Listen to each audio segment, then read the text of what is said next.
Alrighty, Enzo and Sal. So I got your mechanics here from the other day. I'm going to try to make this video as brief as possible. I'm not going to try to keep you for very long, just kind of since we talked about a lot of things yesterday. Really using this to compare both of y'all's mechanics and show the differences on what y'all do really, really well and what you could keep learning from each other. So here's both mechanics played at the same time.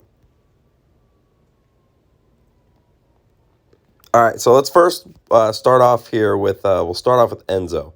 So there's one difference, the big difference already. Load up is pretty much the same, except the fact that Sal, you start more closed off, he starts more open. And Sal, we've kind of talked about the reason why we start there is just because we could go straight up like that rather than having to go like, let's see here, more like that, rather when we pick our leg up. Another thing is you'll see is the difference in gloves. This versus this, and that's not really a big difference, but I do want to explain both of them. What Enzo does is a lot more natural to the human body, but of course yours, Sal's, a lot more relaxed. So it's really all about comfort in that regard. So now we're going to talk about just going into the load here. And if you see what I'm talking about here, I've said it in multiple different videos. Very, very similar load. Almost identical loads. Very much so identical.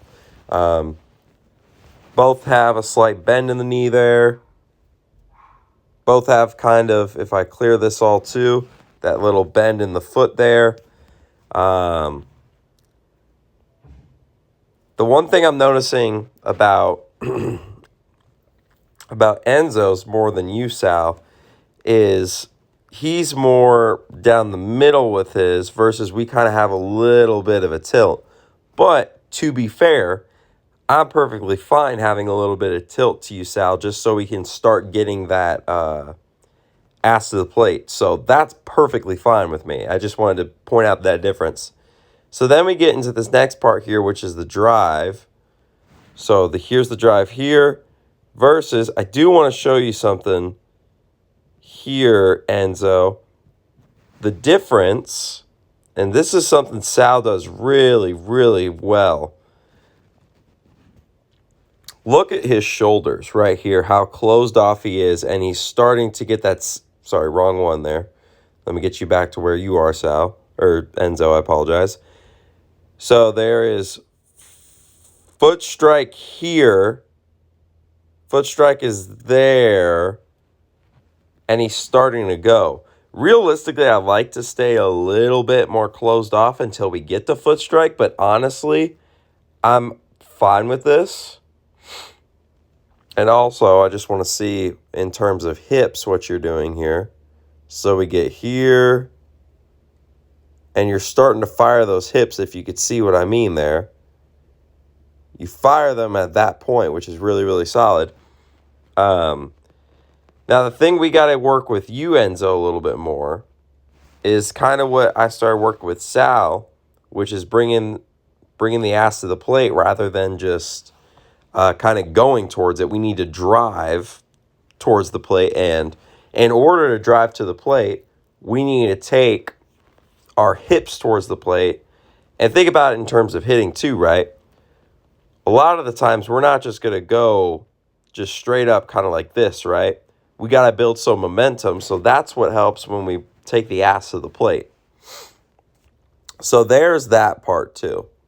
So we've talked about the load, then the transfer of energy. Then we're going to talk about here something that Enzo does extremely well, which is creating this arm path. So both of y'all get to this position, and it's very, very much identical. Now, the big difference is where this glove goes. Sal, yours is more tucked in. Enzo's is a lot more flailing out. The thing about that, Enzo, is it could cause one of two things. The good thing for you is it's giving you a better arm path. However, on the opposite note, look what it's doing when we have that arm path. where is all of our momentum going towards? It's going towards our left-handed side. Versus look where Sal's momentum is all going towards. He keeps that strong. Where is he going towards when he gets here? He's still going towards home plate, but is now starting to transfer his energy going that way. If that makes any sense. Versus, then we get back to yours, Enzo. You're already starting to go that way by the time you're throwing. You're already on path to go that way. So, I'd like to keep the arm angle you have because you have really, really solid arm action, Enzo. But now it's figuring out, okay, how do we get this arm action right here to continue but not have this glove flail out there, which is causing you to go to the left? So that is going to be more so we need to figure out the way, and I'm kind of going to research it a little bit more, how we get this pathway that you've already made for your arm here to keep the way it is while still bringing your glove towards home plate. If that makes any sense. We still want to have your arm path, but we want to get it more towards home plate because that's also going to help with velocity too. Another thing too that you mentioned, I think honestly for you, Enzo, I just want to show you the difference here. Look at the difference in the amount of ground we cover. And this is kind of like what we were talking about, like why Sal's comes out like a cannonball and yours comes out like a bullet. Honestly, and helping, and you could already see, if you look back on Sal's first video, how much of a difference there is and how extended he's getting out on the mound. Versus, we got to start working with you, Enzo. Because I honestly think you're stopping here. You're kind of, in a way, stopping right there rather than continuing to glide out. If you keep gliding out instead of putting it right down there, because it's a very subtle thing that you're doing, but you start gliding and then you just put it down. You just all of a sudden just go down to the ground right there. I honestly think we could get to about right here, because if we keep that foot going there and just let it glide into it, that's going to help, especially also the fact you're doing a good job of landing flat. I will say that. And even so, you're landing on the toe, which is actually really good. And if I'm not mistaken, okay, this is something I didn't even notice. We're going to take a quick pause from you, Enzo. Sal, I want you to look at this foot right here. Look what it's doing whenever you land. You're landing on the inner third of your foot. So that's something we're going to work on next time, because I didn't even notice that. All right, I'll keep that in mind. Inner third of the foot. We need to get you to start landing flat, because that's a big velocity killer right there too. And I'll try to send y'all also a document on some velocity killers. Hopefully you read the document that I sent y'all yesterday, because it's a really great document. And also the formula. The thing about the formula, it's not necessarily like a given that, oh, if you do all these things, you're going to throw 90. But that gives you the best chance to gain the most velocity. So that's what really the 90-mile-per-hour formula is, because here's the thing about throwing hard. It's mainly genetics. And anyone that tells you otherwise is completely false. And that's my hot take on it. You can only teach velocity up until a person's max potential. So what I mean by that is some people can only reach up to 80 miles an hour. Some people can reach up to 90.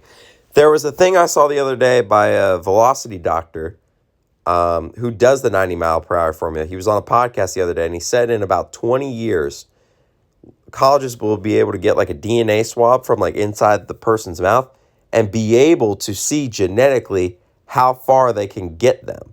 So that's something that's really, really cool, that it'll be cool to see in our lifetime happen. Unfortunately, way past my playing days. Possibly, maybe, as a nice voice crack there, possibly in y'all's playing days, since Enzo's 14, you're 16. And I really do think Sal's got a chance to go play at college. I think, honestly, if we get him to throw more in the 80s and get up to mid 80s, he should have no problem going somewhere. I think, honestly, still, he has no problem going somewhere if we keep developing his stuff because he has really great perpetual velocity. But again, that's my opinion. I'm not necessarily a college scout, or at least not right now. Eventually, that's the plan. But that's something I do want to keep in mind for you, Sal, is landing on that inner third because that's a big velocity killer. Just trying to see anything else here. Good layback on both of y'all. Or actually, let me see here. Yeah, really good layback. So if I could pause it at the right time.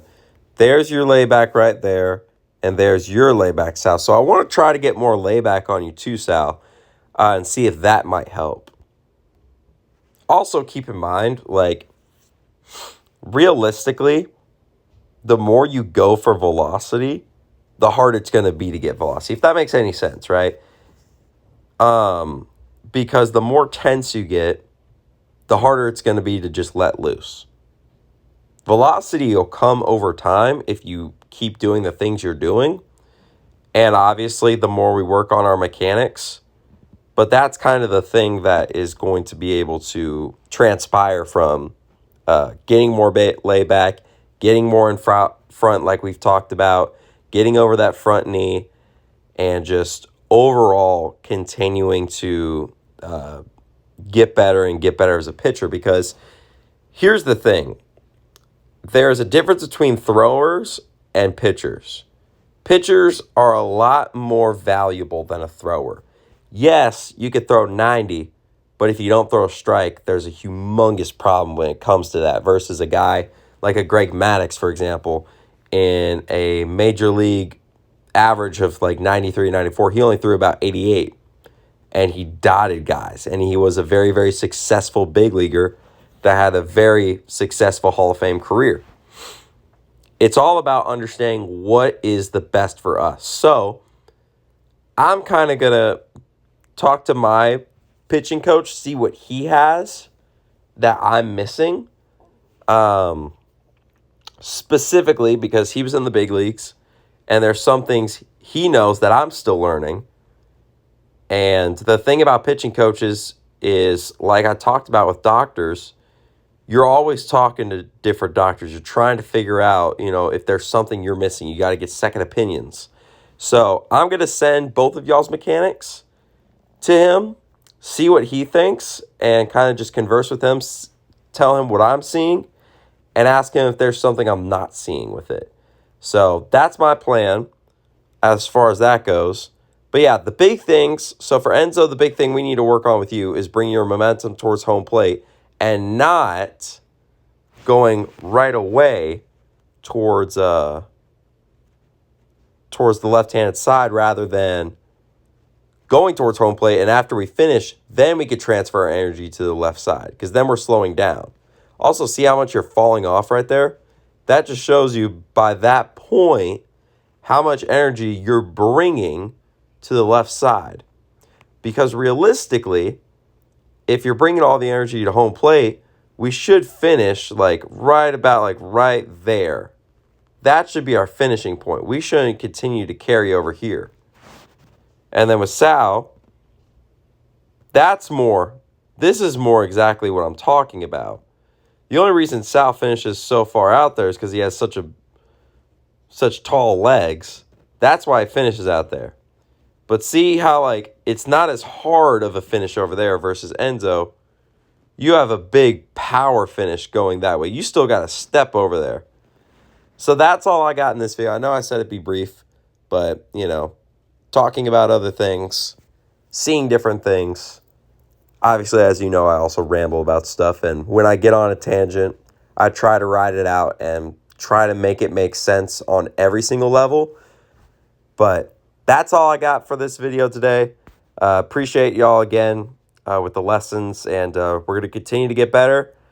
Hopefully y'all enjoy your vacation coming up, and look forward to working with y'all before I go back to college. And then I've told your mom, I think I've told y'all this as well. Whenever I go to college, I'm going to look to make the lessons on Saturdays.